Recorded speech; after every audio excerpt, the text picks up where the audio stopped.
এই বিষয়টি এখনো মানে আপনার সিদ্ধান্ত কোনো হয়ে গেছে তার একটা সিদ্ধান্ত গ্রহণ প্রক্রিয়ার মধ্যে দিয়ে চলছে। একটা হচ্ছে যে প্রবাসীদের ভোটাধিকার প্রয়োগ, এটা হচ্ছে একটা মানে প্রাইম কনসার্ন। প্রবাসীদের প্রপার মূল্যায়ন, এটাও একটা বিষয় আছে, পলিটিক্যালি মূল্যায়ন। আরেকটা বিষয় আছে এখানে যে প্রবাসীদের বিভিন্ন রিসোর্স এই বাংলাদেশে আপনার কারো বাসা বাড়ি, কারো ব্যবসা বাণিজ্য এগুলো আছে, এগুলো প্রপার রক্ষণাবেক্ষণের ব্যাপারে কিছু কিছু বাংলাদেশে যেমন অনেকের আমাদের জায়গা জমি ব্যবসা দখল হয়ে গেছে, ঠিক প্রবাসীদেরও এরকম ইররেসপেক্টিভ অফ মানে তাদের তারা কোথায় কাজ করছে সেটা দেখে সেগুলো কিন্তু তাদের বেলাতেও ঘটেছে। এটার ব্যাপারে কিভাবে মানে আপনার কি করা যায়। আরেকটা হচ্ছে যে আগামী নির্বাচন নিয়ে সবাই কথা বলে, প্রবাসীদেরও কনসার্ন আছে। মোর দেন 10 মিলিয়ন পিপল দেশের বাইরে আছে, 1 কোটির বেশি অধিক আমাদের প্রবাসীরা আছে। আমাদের দেশে যদি 12 কোটি ভোটার থাকে, তার মধ্যে যারা প্রবাসী তারা কিন্তু সবাই অনেকেই ভোটার আছে। কাজেই সেখানে প্রায় কনসার্ন সেটার দেশের জন্য, দেশের নির্বাচনের জন্য, গণতন্ত্রের জন্য, সেইটি নিয়ে আজকে যে মত বিনিময় এখানে আমাকে ডাকার জন্য আমি আপনাদেরকে ধন্যবাদ জানাই। আমি আপনাদের কাছে ক্ষমা চাই, আমি ফিজিক্যালি আমি একটু শারীরিকভাবে একটু অসুস্থ। আমি ফজর পর্যন্ত জানতাম না যে প্রোগ্রামটা কোথায় হবে বা আদৌ হবে কিনা আজকে ফজর প্রোগ্রাম। কাজে আমি এই জন্য আই ওয়াজ নট প্রিপেয়ার্ড। আর টাইম ডিফারেন্স ছিল, আমি যে ফজরের পরে ঘুমিয়ে গেছি, কাজে আমি আসতে দেরি হয়েছে। I am sorry for that, আমি টাইমলি আসতে পারিনি। আবার এটা আমার অপারগতার জন্য আমি ক্ষমা প্রার্থী আপনাদের কাছে। আসেন আমরা যে বিষয়টি আমাদের মালিক ভাই এখানে প্রস্তাব দিয়েছেন, অনেক বক্তা বক্তব্য দিয়েছেন।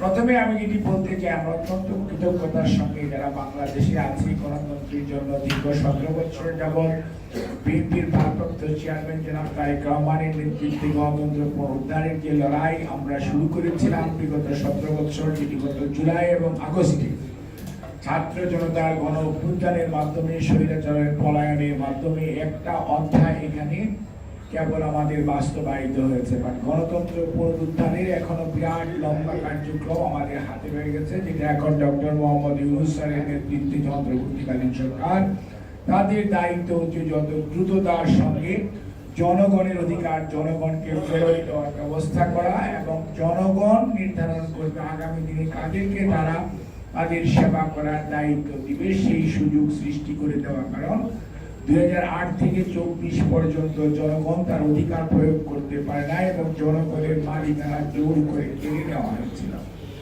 এই অবস্থায় বিদেশিরা ইউরোপ বলেন, আমেরিকা বলেন, অস্ট্রেলিয়া বলেন, পৃথিবীর বিভিন্ন প্রান্তে, বিশেষ করে মিডল ইস্টে বলেন, সর্বত্র ছড়িয়ে থাকা প্রবাসী ভাই বোনেরা যেভাবে গণতন্ত্রের পক্ষে কথা বলেছেন এবং নিজেরা নিজেদের অর্থ সম্পদ সময় দিয়ে এবং লেখনীর মাধ্যমে ভার্চুয়ালি বিশেষ করে ওনারা যে জনমত তৈরিতে ভূমিকা রেখেছেন, সেজন্য আমরা ওনাদেরকে ধন্যবাদ জানাই, কৃতজ্ঞতা জানাই। এবং এটা করতে যে মানে আপনার নির্মমতার শিকার হয়ে বেশ কয়েকজন প্রবাসী ঢাকা এয়ারপোর্ট সহ বিভিন্ন জায়গায় শাহাদত বরণ করেছে। কাজেই তাদের আত্মার মাগফিরাত কামনা করি। আর এই আন্দোলন সংগ্রামে গত 17 বছরে পুনরুদ্ধারের লড়াইয়ে বিভিন্ন পর্যায়ে আমাদের অনেক নেতা কর্মী গুম হয়েছে, সাধারণ মানুষ গুম হয়েছে, শহীদ হয়েছে। ছাত্র জনতা সেই আবু সাইদ বলেন, মুগ্ধ বলেন, এনাদের সবার আত্মত্যাগের মাধ্যমেই কিন্তু আজকে এই অবস্থা আমরা নির্বিঘ্নে কথা বলতে পারছি। কাজে এই যে পরিবেশ সৃষ্টি হয়েছে, অনেক চোখ হারিয়েছে, হাত হারিয়েছে, পা হারিয়েছে, অন্ধত্ব বরণ করেছে, পঙ্গু অবস্থায় জীবন যাপন করেছে, তাদের সবার প্রতি আমরা সশ্রদ্ধ সালাম জানাই, কৃতজ্ঞতা জানাই এবং তাদের পুনর্বাসনের জন্য আমরা যারা জীবিত আছি আমাদের দায়িত্ব রয়েছে তাদের পাশে দাঁড়ানো, সেটি আমাদের অবশ্যই স্বীকার করতে হবে।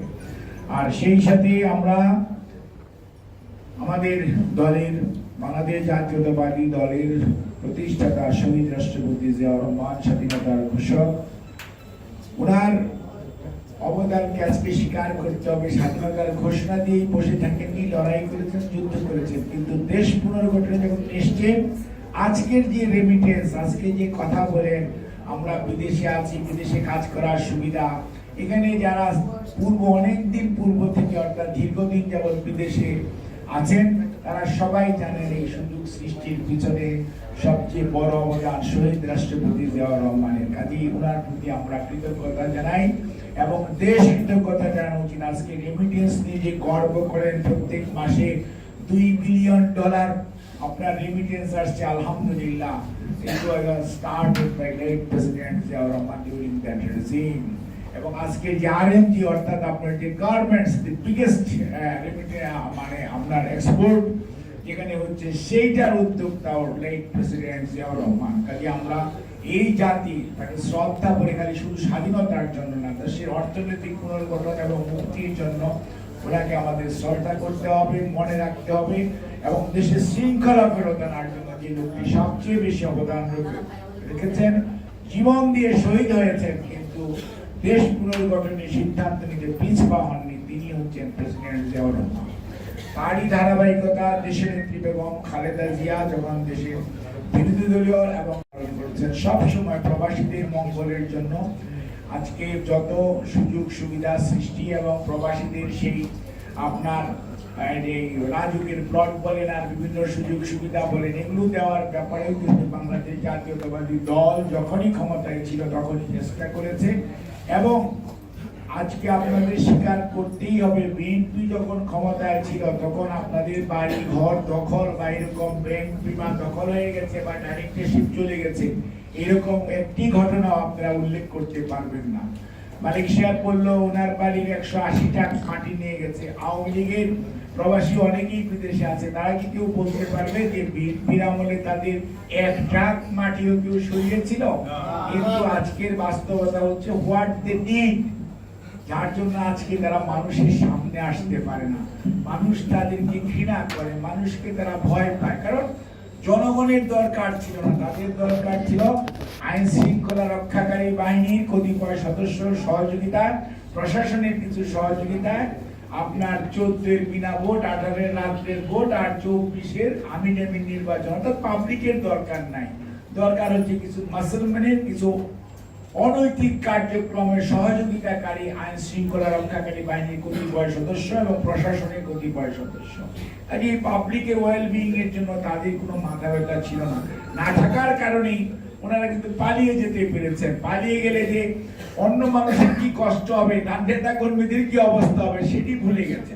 অর্থাৎ কোনো দায় বদ্ধতা অতীতেও তাদের পূর্বপুরুষদের ছিল না।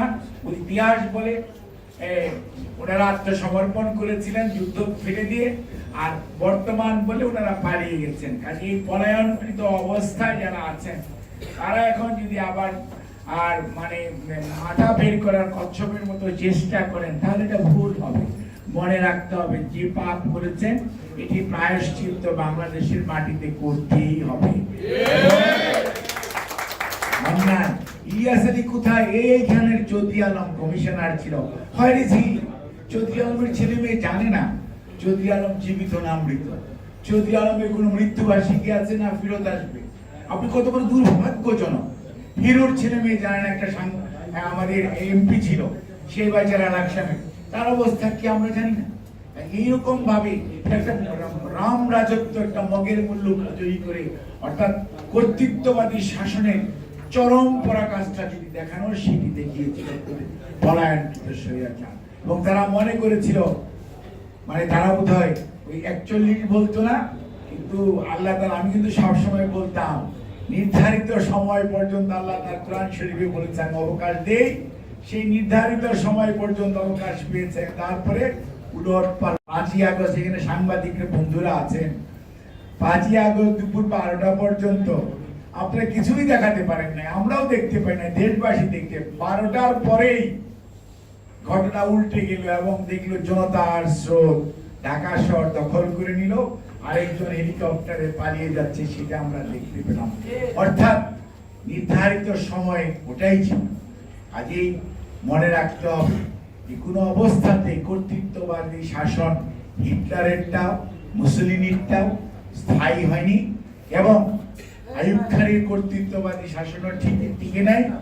এখানেও যে অবস্থা বা আমাদের দেশেও যারা স্বৈরাচারী ছিল তারাও প্রলম্বিত করতে পারে নাই, চেষ্টা করেছে ইনারা হয়তো একটু বেশি দিন এবং রক্তক্ষয়ের মাধ্যমে অর্থাৎ রক্তের বিনিময়ে যে অর্জন আগামীর বাংলাদেশ পুনর্গঠন সেটি কিন্তু সত্যিকার অর্থে আমাদের যে গণ ঐক্য তৈরি হয়েছিল 5ই আগস্ট সেটিকে আমাদের ধরে রাখবে।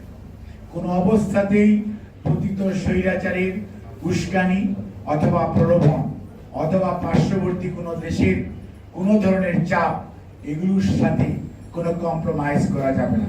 সবার আগে বাংলাদেশ, আমাদের নেতা জনাব তারেক রহমান যেরকম বলেছেন সেটি মনে রাখতে হবে যে দেশটি আগে। আমাদের নেতা বলেছিলেন ব্যক্তির চেয়ে দল বড়, দলের চেয়ে দেশ বড়। শহীদ জিয়ার ঘোষণা, ওনার ছেলে বলেছেন সবার আগে বাংলাদেশ। আজ মনে রাখতে হবে আমাদেরকে আজকে ঐক্যবদ্ধ থাকতে হবে এবং ঐক্যবদ্ধ থেকেই নির্বাচন নিয়ে যে ধরনের প্রলম্বিত করার চেষ্টা করা হচ্ছে, আমি মনে করি যতটুকু সময় গিয়েছি আর যৌক্তিক সময় ডিসেম্বর আর জুন এই তো গ্যাপ, ঠিক আছে, এটা নিয়ে আলোচনা করে একটা ফয়সলা করেন, এটা নিয়ে একটা আলোচনা করে ফয়সলা করেন। এখানে তো দল বলেন এই ডিসেম্বরে নির্বাচন, আরে বাবা আপনারা এটা রোড ম্যাপ তো দেন, অমুক তারিখে এটা হবে, অমুক তারিখে এটা হবে বলতে তো সমস্যা নাই। You need to say something. জনগণ কতদিন অপেক্ষা করবে? আমরা তো চাপাতি রাত্রিবেলায় সন্ধ্যার পরে বিশৃঙ্খলা দেখতে চাই না। আমরা তো দেখতে চাই না যে কোনো অবস্থাতেই যাদের বিভিন্ন জায়গায় বসার কথা না তারা বসে করবে। জনগণ যাদেরকে মনে করবে দেশ পরিচালনার দায়িত্ব দিবে তারাই দেশ পরিচালনা করবে। তাদের যে ওনারশিপ থাকবে, তাদের পিছনে যে ব্যাক সাপোর্ট থাকবে, সেটি তো অন্তর্বর্তীকালীন সরকারের পক্ষে অর্জন করা সম্ভব নয়। ইয়েস, জনসমর্থন আমাদের সবারই মিলিত প্রচেষ্টার ফসল আজকে অন্তর্বর্তীকালীন সরকার। কিন্তু নির্ধারিত সময় বেশি যদি প্রলম্বিত করে ফেলেন তাহলে গ্রাজুয়ালি কিন্তু আপনাদের এই কার্যক্রম, এখনই দেখেন গতকালকে বা পরশু তার আগের দিনের যদি আপনি পত্র পত্রিকায় দেখেন, আপনারাই যারা ক্ষমতায় আছেন বা ক্ষমতার ছিলেন এখন একটু বাইরে এসছেন, তাদের বিভিন্ন বক্তব্য কোনো মানুষের সম্পদ রক্ষা করা যে সরকার ক্ষমতায় থাকবে তাদের দায়িত্ব। রাজনৈতিক দল যারা রাজনীতি করেন তারা জনগণের উন্নয়ন, ভাগ্য উন্নয়ন, জনগণের ভালোর জন্য রাজনীতি করেন। আজ এই সকল রাজনৈতিক দলেরও দায়িত্ব দেশে তার সাধারণ মানুষ, তার ভোটার, তার এলাকার মানুষ, প্রত্যেকটা মানুষের প্রবাসী না বাংলাদেশী এটি বিবেচ্য বিষয় নয়। তাদের সম্পদ আইনানুগভাবে রক্ষা করার জন্য প্রথম দায়িত্ব হচ্ছে বর্তমান যে সরকারি ক্ষমতায় থাকবে তাদের, আর দ্বিতীয় দায়িত্ব হচ্ছে পাড়া প্রতিবেশী পার্শ্ববর্তী মানুষ।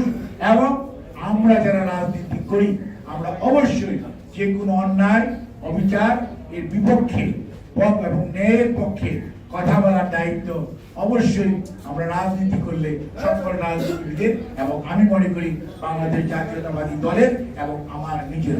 কাজে এ ব্যাপারে আপনাদের পাশে আমরা যে কোনো ধরনের সাহায্য সহযোগিতা করার জন্য আমরা যেখানে আমাদের যাওয়া প্রয়োজন, কথা বলা প্রয়োজন, আমাদের নেতৃবৃন্দ কেন্দ্রীয়ভাবে স্থানীয়ভাবে আপনাদের পাশে থাকবে।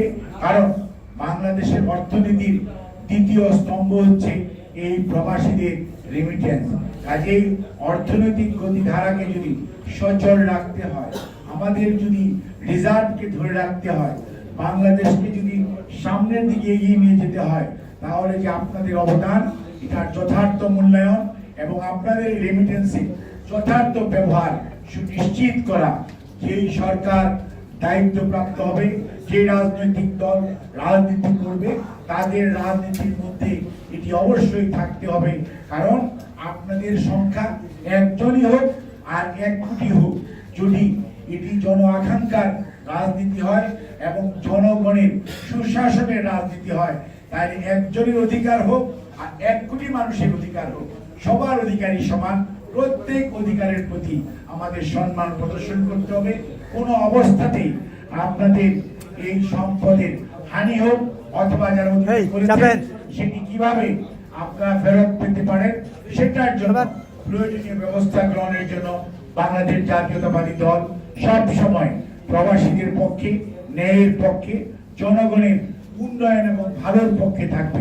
আপনাদের সবাইকে আজকের এই আয়োজনের জন্য আবারও আমি ধন্যবাদ জানাচ্ছি এবং আমরা মনে করি এই যে মতামত তৈরি করে অপিনিয়ন বিল্ড আপের যে প্রোগ্রাম, এই প্রোগ্রাম আয়োজন করে আপনারা ভালো করেছেন এজন্যই যে কারণ দেশের মানুষেরও জানা উচিত, বোঝা উচিত আপনাদের কষ্ট, দুঃখ, চাওয়া, না পাওয়ার বেদনা প্রত্যেকটাই যদি আপনারা তুলে ধরতে পারেন তাহলে রাজনৈতিক দল এবং অন্যান্য নীতি নির্ধারণী মহল আপনাদের পাশে দাঁড়ানোর প্রয়োজনীয়তা আরো বেশি অনুভব করবে। আপনার দাবি বলবো না, যে অধিকারের কথা আপনারা এখানে তুলে ধরেছেন কিন্তু যথাযথভাবে আদায় করার ব্যাপারে আপনারাও যেমন সোচ্চার, আমরাও বাংলাদেশ জাতীয়তাবাদী দল আপনাদের পাশে থেকে আপনাদেরকে সহযোগিতা করবো ইনশাআল্লাহ। আপনাদের সবাইকে ধন্যবাদ। আর আপনারা প্রবাসে থেকে আমাদের নেতা দেশনায়ক জনাব তারেক রহমানকে যে ধরনের সহযোগিতা করেছেন এবং এই বাংলাদেশের গণতন্ত্র পুনরুদ্ধারের জন্য ভূমিকা রেখেছেন সেই জন্য আবারও আপনাদেরকে কৃতজ্ঞতা জানাই। সর্বোপরি বিএনপির চেয়ারপারসন দেশনেত্রী এবং খালেদা জিয়া সুস্থতার জন্য আপনারা যে মহান রব্বুল আলামিনের কাছে দোয়া করেছেন, রোজা থেকেছেন, অনেকে সদকা দিয়েছেন, অনেকে তওয়াফ করেছেন, হজ করেছেন, উমরা করেছেন, তার প্রত্যেকটির জন্য আল্লাহ রাব্বুল আলামিনের কাছে আমরা দোয়া করি আল্লাহ আপনাদেরকে আরো তৌফিক দেন। আর ওনার পক্ষ থেকে আপনাদেরকে কৃতজ্ঞতা জানাই এবং ওনার সুস্থতার জন্য, দেশবাসী সকলের সুস্থতার জন্য, আমাদের দেশের মঙ্গলের জন্য আপনারা সবাই দোয়া করবেন। জনাব তারেক রহমান ইনশাআল্লাহ আপনাদের সবার সহযোগিতায় অতি শীঘ্র যাতে দেশে ফিরত আসতে পারে সে ব্যাপারে আপনাদের সবাইকে ধন্যবাদ। আল্লাহ হাফেজ।